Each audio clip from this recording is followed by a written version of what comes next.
Lors de la transfiguration que Jésus a vécue, soudain la réalité profonde de sa prière a pris forme visible, jusque dans son corps et son vêtement, et même dans la nature autour de lui. La nuée signifiait combien Dieu était proche, et la voix du Père apprenait à quel point son amour reposait sur lui. En Moïse et Élie, représentant la loi et les prophètes, l'Ancien Testament était présent pour reconnaître le Messie promis. Il parle avec Jésus de l'Exode qu'il doit accomplir bientôt à Jérusalem, sa mort et sa résurrection. L'Église, elle aussi, est impliquée dans le mystère de la prière de Jésus. Au Tabor, elle est présente dans les 3 disciples préférés.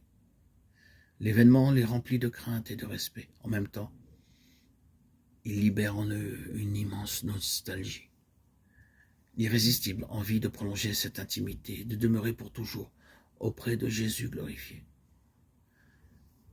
Le réflexe de Pierre trahit sans aucun doute cette fin de prière.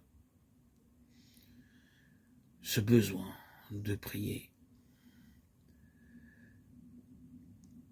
Mais il s'agissait en même temps d'un réflexe d'exode.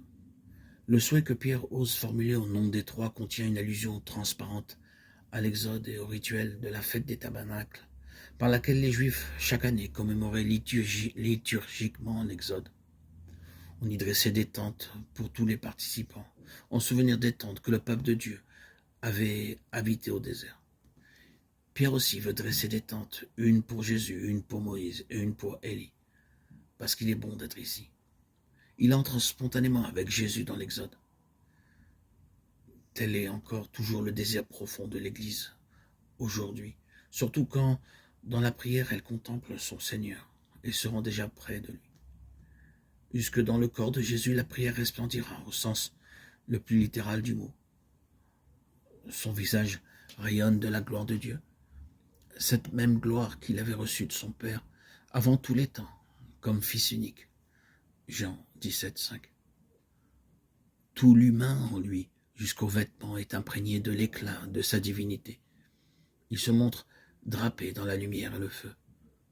Car Dieu est lumière, 1 Jean 1, 5.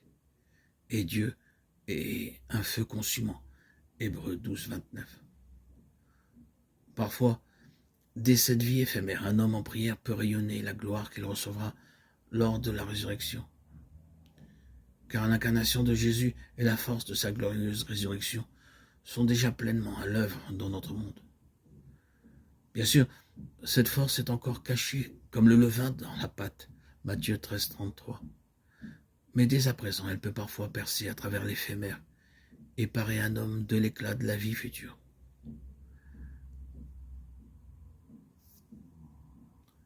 La prière brûle dans le cœur de certains hommes qui se laissent consumer dans leur corps par le feu de la prière.